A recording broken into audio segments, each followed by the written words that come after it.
Let's talk about the pricing strategy that Steve Jobs used to sell 40 million iPads.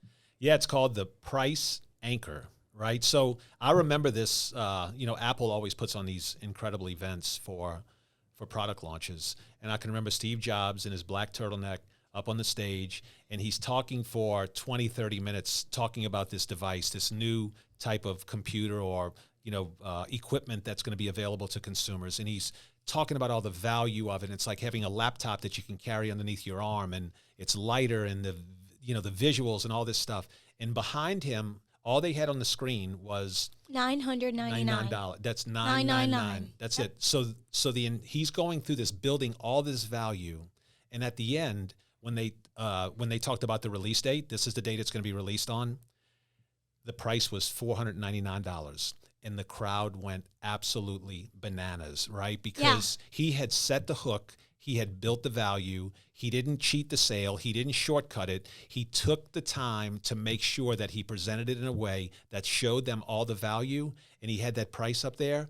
And so there was no context. It's really the way the human brain works. When you see this type of thing, you automatically are going to perceive the value of what he's talking about to be that much. So how you integrate this into your business, there's a million different ways. In the software business, we're going to do something pretty similar when we talk about all the features that our product has.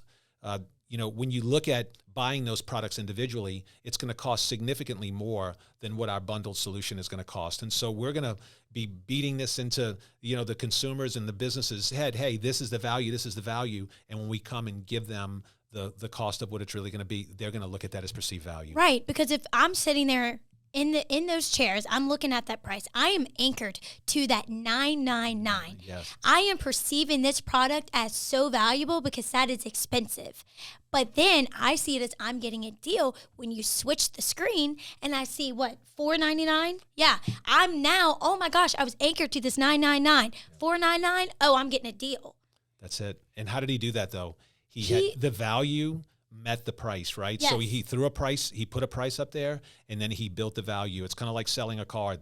When I got in the car business, I learned from Grant Cardone, listen, you want to do a $30,000 presentation on a $10,000 car, because then when it gets down to the money talk, it's not a matter of value anymore, right? Because you did your job. Steve Jobs did his job. Steve Jobs, guys, is the master at situations like this and pricing strategies.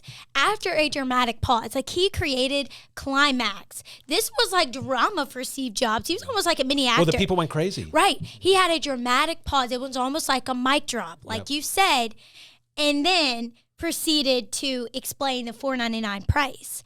So I don't know, guys. Steve Jobs is really interesting, and I think we could all learn a lot from him. So y'all should probably go look him up.